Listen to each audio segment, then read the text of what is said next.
Welcome. We are in our final week of May and we've got a lot of great things in store for you. We have been looking at the inner CEO this month, and actually this whole second quarter of the year we're looking at the inner CEO. This month we're really looking at these core principles of mindfulness and this mindset for success when we have a mind-body connection. We started with awareness, we went into releasing, we started to get into understanding the importance of flexibility, and now we're looking at regulation as a lifestyle, not just a tool. And if you've ever felt the discomfort and just that feeling of being off and like something is not right in your nervous system, then this week is for you. Regulation is not a tool you grab when you're overwhelmed. It's a lifestyle. It's how you make decisions, how you handle conflict, how you handle structure your time. It's how you make decisions, how you handle conflict, how you structure your time, how you set boundaries, how you lead conversations, and how you pursue outcomes. The regulated inner CEO doesn't wait for crisis to stabilize. They build a life that reduces unnecessary chaos. Integration means you're no longer practicing grounding, you're living a grounded life. You're no longer trying to hold boundaries, you're living in a boundaried life. And you're no longer trying to control your emotions. You're responding to them strategically. Regulation looks like noticing activation early, discharging stress consistently, pausing before reacting, making decisions aligned with values, recovering faster when things go sideways, allowing discomfort without abandoning yourself. It's not perfection. It is consistency. When you're living as the regulated inner CEO, you don't escalate every discomfort. You don't over-explain your boundaries. You stop making urgency-based decisions, and you tolerate short-term discomfort for long-term outcomes. Because ownership of your internal experience becomes ownership of your life. And that is where real power begins. Regulation isn't something you use, it's someone you become.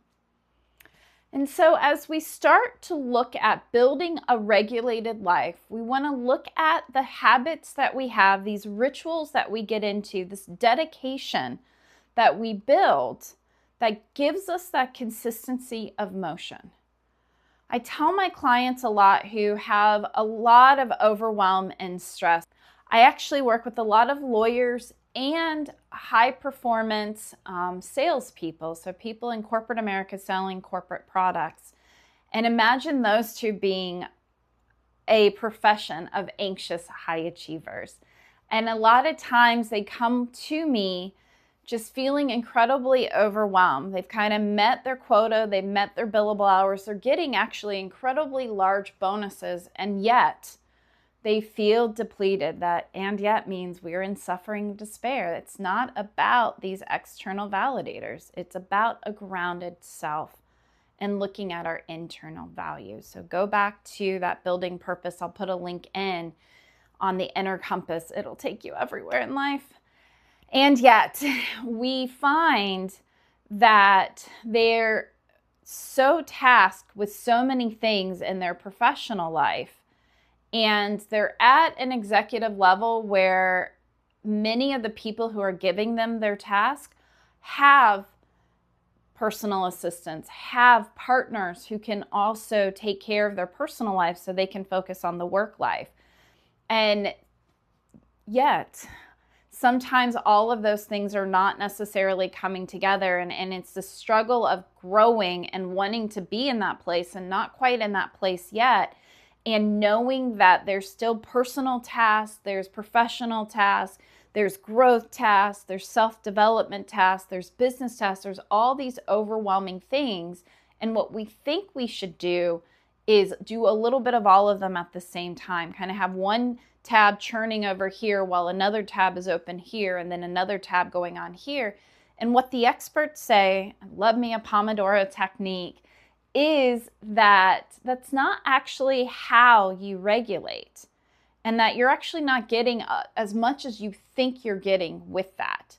And so the key is to have these blocks of time and be very dedicated to what those blocks are. And so we have our morning wake up ritual, and we know exactly what we're going to do in those rituals, and it may change. When I do my travels, and I do, like, we are in the middle of a beautiful adventure and going into Alaska. So we are on the road for 4 months. My blocks do not change. What happens in those blocks change. Living a self-sustained life with full power, water, connectivity, all self-contained in our motor coach means that sometimes we are at campgrounds, but most of the time we're not spending money on campgrounds. We're finding places that really feed our inner values and our growth, so that when I get off of work, I have the world is my oyster. I can do whatever I want to. We can go and spend our time in what gives us joy. And so sometimes that is a parking lot. Sometimes it's in a state or a national park, and everything in between, because we're not in all or nothing thinking. And on those times where it is 3 hours early because we're on the West Coast, and I'm all on East Coast time, at times where we're at a safe place enough, but I'm not trying to get an hour's, cardio in, then I still do my morning devotional. I still stay very hard pressed on having at least 20 minutes of stretching and downtime, and then getting into my admin work, answering my emails, getting through some of the admin functions that allows me to close my mind on my to-dos and opens me for being able to see and take care of my clients. And those things don't change. What changes is the details and how I look at them. The same for getting off of work. I have to have wind in my hair the second I get off of work. It's just something that I need to do. I need to be connected with nature. And so that doesn't change. What it looks like, whether I'm on a bike, whether I'm out on a hike, whether we are driving the RV, whether I'm in my Jeep, that changes. And that's okay, because do you see how the blocks are there? And what you're doing is you're giving yourself value and agency every time you choose how you want to interact with those blocks. But what those blocks are never change. And that dedication, that's that consistency that keeps you regulated and becomes an emotionally regulated person, not just something you do when stress comes on. And so as we're kind of aligning our regulation with our structure within those blocks, and what we want to do is get curious, really identify where our strengths and our weaknesses or our barriers or opportunities for improvement are at. We're not going to be perfect. The point is not to be perfect. If you try to find perfection, you're losing. You're going to lose that motivation because your value and capacity are now getting capped. So we're staying flexible. Remember last week, we're staying flexible, we're staying fluid, we're getting curious, and we're structuring frameworks for success. And as we do that, we're seeing where are we strong and where we're letting go a little bit. And we see this all the time. It's a part of our natural being, our survival state. So no shame in the game. There are times where you are super devoted. You can see very clearly your purpose, your mission, your connections.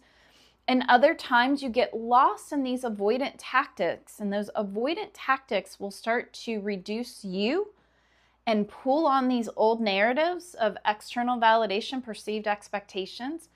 And you're just kind of slowly reducing your presence. And so you're not necessarily under the soil, but you're not necessarily tending your garden. And it's noticing these times because it's coming. Again, it's a known fact it will be there, so don't judge that it's there. You are not weak. you are human.